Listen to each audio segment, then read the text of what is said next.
성도 여러분, 이게 현장 예배로 다시금 여러분의 얼굴을 뵙게 되어 너무 반갑고 감사합니다. 성도님들 지금까지도 참 코로나로 인해서 많이 힘드셨고 또 하지만 참 잘 견뎌 오셨습니다. 하지만 코로나가 이제 언제 종식될는지 예측조차 할 수 없는 그런 긴 싸움이 될 것 같습니다. 그래서 우리는 이 코로나의 환경 가운데 비록 좀 힘들고 어렵지만 너무 이렇게 위축되지 마시고 힘을 내셔서 방역에는 철저히 하되 또 하나님이 우리에게 주신 본분들 또 우리가 마땅히 해야 할 일들 이런 일들을 소망 중에 기쁨으로 감당하며 나갈 수 있기를 주의 이름으로 부탁합니다. 이 고난의 때를 잘 끝내고 나면 하나님께서 우리에게 또 특별한 은혜와 복을 주시리라 그런 신뢰감을 가지고 하루하루를 좀 이렇게 파이팅 하면서 힘있게 나갈 수 있기를 바랍니다.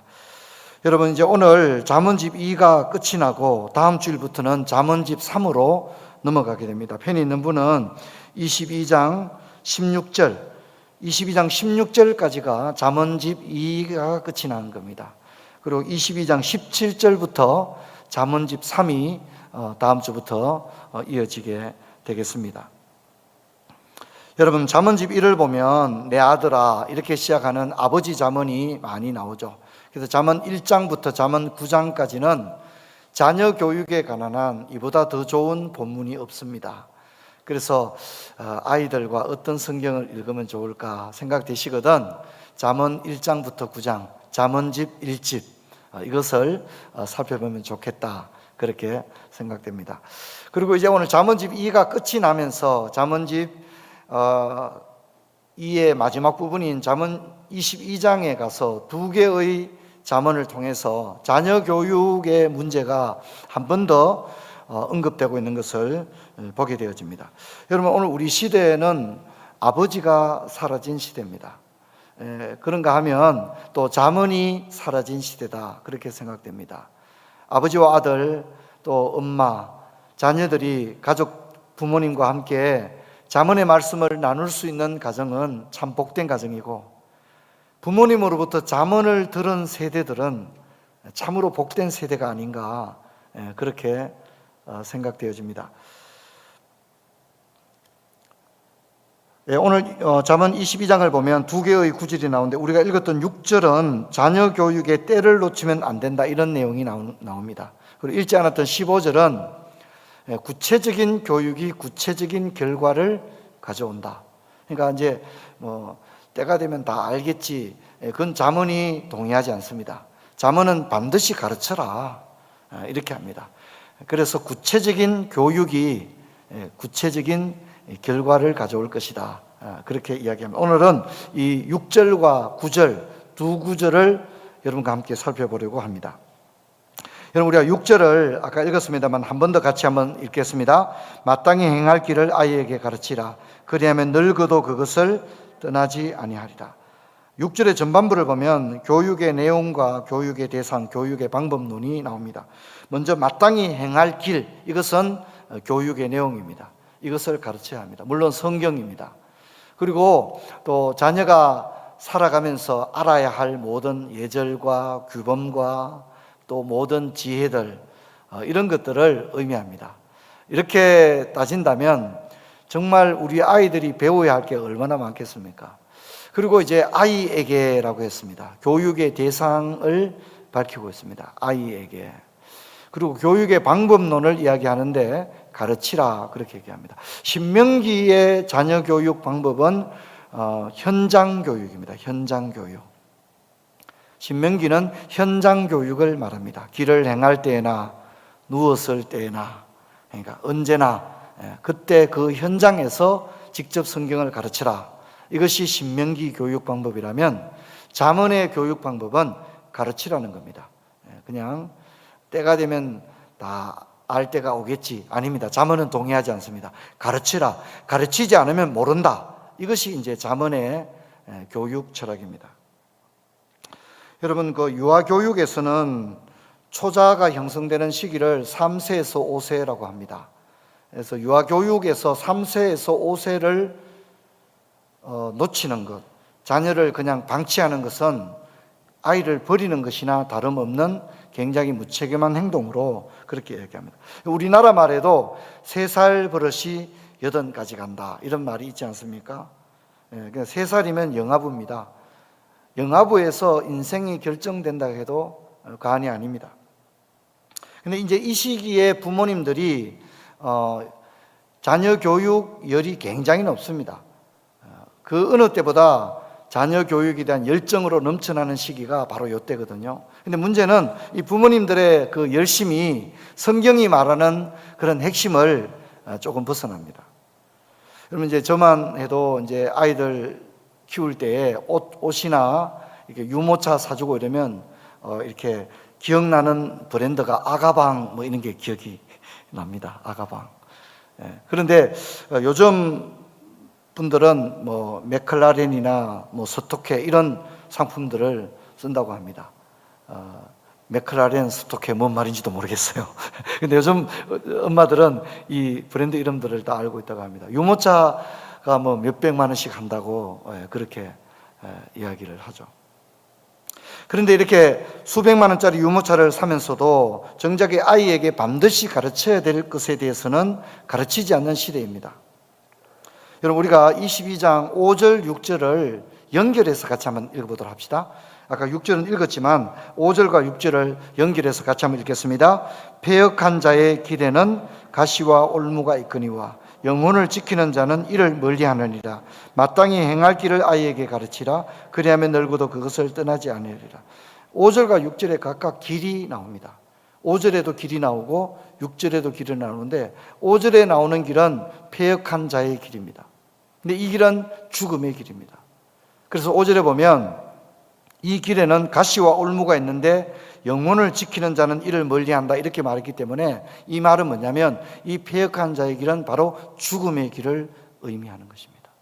이 길을 가도록 그냥 놔두면 이 길에는 가시와 올무가 있는데 영혼을 지킬 수 없다. 그 말은 죽는단 말입니다. 아이를 그냥 놔두면 이 길을 가다가 죽을 수밖에 없다는 겁니다. 6절은 이제 마땅히 행할 길을 이야기하는데 이 길은 바로 우리 아이들이 걸어가야 할 생명의 길입니다. 여러분 우리가 길을 잘 선택한다는 게 참 어렵습니다. 우리가 이미 살펴봤지만 잠언 14장 12절에 우리 그런 말씀이 있었죠. 어떤 길은 사람의 보기에 바르나 필경은 사망의 길이니라. 그래서 이제 보기에 이 길이 괜찮아 보입니다. 그런데 그 길이 사망의 길이더라는 겁니다. 그렇기 때문에 우리 아이들이 패역한 자의 길을 가도록 그냥 내버려 두서는 안 되는 것입니다. 여러분 이제 우리가 읽지 않았던 15절을 한번 읽어보도록 합시다. 22장 15절 같이 읽습니다. 아이의 마음에는 미련한 것이 얽혔으나 징계하는 채찍이 이를 멀리 쫓아내리라. 아이의 마음에는 미련한 것이 얽혔다는 얘기는 아이들은 아직 충분한 경험과 교육을 받지 못했기 때문에 여러모로 미숙하다는 겁니다. 그래서 하나하나 배우고 하나하나 깨우쳐 가야 한다는 겁니다. 아이들은 하나하나 배워가야 합니다. 근데 우리들에게는 자녀 교육에 관한 미신이 많이 있습니다. 가령 이제 우리가 아직 아이가 어리다 이런 얘기를 합니다. 근데 오늘 우리 잠언은 아이에게 마땅히 행할 길을 가르쳐라고 그랬거든요. 근데 이제 우리는 아이가 어린데 아직 이런 얘기합니다. 그리고 또 뭡니까? 어린 것이 무엇을 알아? 어린 것이 무엇을 알아? 그렇게 합니다. 그리고 또 뭐합니까? 차차 배우겠지. 그렇게 이야기를 합니다. 그리고 또 뭐라 합니까? 크면 저절로 다 알게 되겠지. 그렇게 얘기합니다. 그리고 학교에서 다 배운다. 또 그렇게 얘기합니다. 여러분 이제 우리 벤틀리가 이제 참을 인자를 막 우겨버려 가지고 이제 대신 그 형 윌리엄이 맡게 됐잖아요. 그죠? 이제 매를 맞는 이제 얘기가 나오는데 이 15절 하반절을 보면 채찍 얘기가 나옵니다. 우리 펜이 있는 분은 여기 15절 보면 징계하는 채찍이, 이 채찍이란 말에 밑줄을 그으시고 이제 우리 말에는 채찍, 매, 해초리 이런 말이 있잖아요. 그죠? 근데 이제 최근에 이제 우리가 그 워딩을 보게 되면 이 채찍이라는 말은 조금 부정적인 의미가 있어요. 그래서 여러분 아이들과 함께 잠언을 읽을 때는 매, 혹은 해초리 이렇게 단어를 고쳐서 읽는 것이 저는 좀 더 좋겠다 생각합니다. 왜냐하면 해초리란 말이 조금 이제 채찍이라는 말이 이제 조금은 좀 부정적인 의미가 있거든요. 물론 이제 매라는 말이나 해초리란 말도 다 조금 부정적이지만 채찍은 훨씬 더 좀 부정적이고 폭력적인 의미가 있거든요. 그래서 우리 번역으로 단어를 좀 순화하면 좋겠다 이렇게 생각이 되어집니다. 소위 이제 사랑의 매인데요. 부모라고 해서 모두가 사랑의 매를 사용할 수 있는 건 아닙니다. 사랑의 매를 적절한 시기에 적절한 수준으로 때릴 수 있는 부모는 건강한 부모입니다. 하지만 이제 우리 부모들도 다 온전하지를 못해요. 우리가 이걸 인정해야 됩니다. 가령 이제 내가 부모지만 성격 장애가 나에게 있다. 내가 생각할 때 내가 성격 장애가 좀 있어요. 그러면 사랑의 매를 사용하면 안 됩니다. 왜냐하면 부모가 성격 장애를 가진 채 아이를 훈육한다는 목적으로 소위 매를 들게 되면 이것이 자칫 매가 아닌 채찍이 되고 폭력이 되고 화풀이가 되게 될 경우에는 훈육은커녕 오히려 아이에게 되돌릴 수 없는 그런 트라우마를 남길 수가 있게 되기 때문입니다. 그래서 자신이 없다면 매를 사용하지 말아야 됩니다. 또 이제 이런 얘기 합니다. 아유, 목사님, 저는 아이들 키우면서 한 번도 우리 아이들한테 매를 대본 적이 없습니다. 이제 그렇게 얘기하는데 문제는 말로 많이 된 거죠. 그죠? 말로. 매는 안 됐는데 말로 상처를 많이 준 거죠.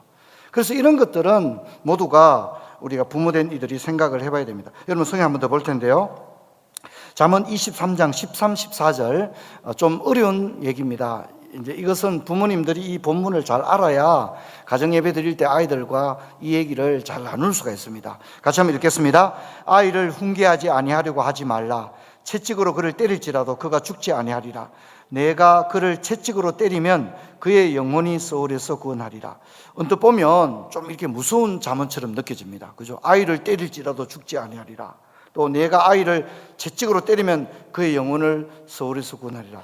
이 구절은 아이를 막 함부로 대하고 막 매를 때리라는 말이 아닙니다. 이 말은 그렇게 해서라도 반드시 아이들은 가르쳐야 한다는데 방점이 있는 겁니다. 그래서 이제 이 본문은 이렇게 이해를 할 수 있습니다. 첫째, 아이에게는 적절한 교육이 필요하다. 두 번째, 이 교육은 부모가 책임을 가지고 반드시 해줘야 된다. 그래서 이제 아까 영상을 봤지만 이제 해초리, 저게 이제 폭력이라고 할 수는 없잖아요. 그죠? 아이들을 따끔하게 가르치려고 하는 이제 그런 것입니다. 그래서 아이를 양육할 때는 사랑이 전제되어야 합니다. 사랑이 전제되어야 됩니다. 그런데 이제 우리 부모들이 이제 아이를 양육하는데 가령 이렇게 한번 생각해 봅시다. 자, 아이가 물건을 훔쳤다고 합시다. 남의 물건에 손을 대거나 또 이렇게 훔치는 행위를 했다고 합시다. 자, 그러면 이것을 누가 가르치죠? 이렇게 놔두면 안 되잖아요. 이게 잘못된 것임을 따끔하게 가르쳐야 되잖아요. 그렇죠? 그런데 이것을 가장 잘 가르칠 수 있는 사람이 누굽니까? 누구죠? 경찰관입니까? 저는 부모라고 생각합니다. 이 아이가 이렇게 되면 안 되잖아요. 아이가 이렇게 패역한 자의 길을 가게 내버려 두면 안 되지 않습니까? 그렇죠? 그래서 이 아이를 사랑하는 마음으로 이 아이를 올바르게 교육할 수 있는 사람은 바로 부모인 것입니다. 부모. 그래서 아이들이 학교에 가서 진짜 막 엄청난 많은 걸 배운다 할지라도 다 배우는 것은 결코 아닙니다.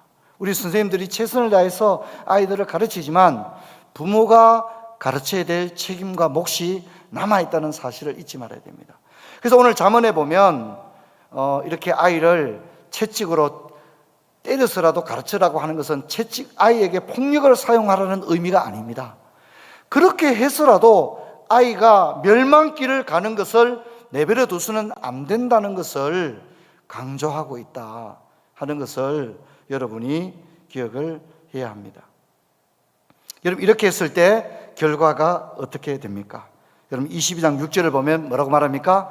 늙어도 그것을 떠나지 아니하리라. 늙어도 그것을 떠나지 아니하리라. 그렇게 이야기합니다.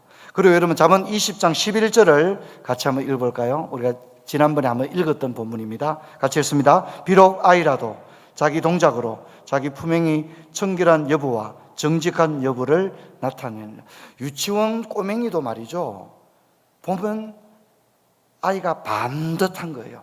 예절도 있고 남을 배려할 줄도 알고 질서를 지킬 줄도 알고 아주 아이가 반듯한 거예요. 비록 아이라도 자신의 정직한 여부와 청결한 여부를 동작을 통해서, 동작이란 말은 행동을 통해서 분명히 드러난다. 그렇게 이야기를 하고 있는 것입니다. 여러분, 에베소서 6장 4절도 보면 또 내 아비들아 너희 자녀를 노엽게 하지 말고 오직 주의 교양과 훈계로 양육하라. 성경이 그렇게 이야기를 했습니다. 우리 예수님께서도 아이들이 내게 오는 것을 금하지 말라. 천국은 이런 자들의 것이니라. 그렇게 이야기를 했습니다. 여러분, 우리 자녀들은 하나님의 선물입니다. 그리고 미래의 꿈입니다. 그러므로 우리는 자녀 양육을 사명으로 받아들여야 됩니다. 자녀 양육의 책임이 부모에게 분명히 있습니다. 이 책임과 사명은 우리가 이 세상을 떠나는 그날까지 계속될 겁니다. 우리는 자녀를 위해서 평생 기도하고 응원할 것입니다. 그런데 오늘 잠언은 특히 아이에게 가르치라고 했습니다. 때가 있다는 겁니다. 그 때를 놓치면 안 된다는 겁니다. 무엇보다도 성경을 가르쳐야 합니다. 저는 이런 부분에서 가정예배보다 더 나은 처방은 없다, 그렇게 생각합니다. 푸른 초등교회 모든 가정이 가정예배에 힘을 쏟게 되기를 주의 이름으로 부탁합니다. 이제 우리 교회가 도서관과 본당 대수선이 끝나면 우리 교회가 신앙교육에 더 열심을 쏟으려고 합니다. 작년부도 작년부 주일학교를 운영할 계획을 가지고 있습니다. 주일학교 교육기간뿐만 아니라 자녀 교육을 더 체계적이고 효과적으로 하기 위한 준비를 하고 있습니다. 저는 이 도서관이 우리 교회 아이들뿐만 아니라 이 지역사회 아이들에게 정말 도서관 때문에 내가 어릴 때 영향을 내가 받았다고 이야기할 수 있을 정도로 좋은 프로그램뿐만 아니라 특히 우리 교회 자녀들을 무엇보다도 신앙 인격 안에 올바로 키우는 일에 이 도서관이 효과적으로 사용되도록 그렇게 할 것입니다. 여러분, 저는 바라건대 우리 세대들이, 다음 세대들이 여호와를 경외하는 자녀들이 되기를 바랍니다.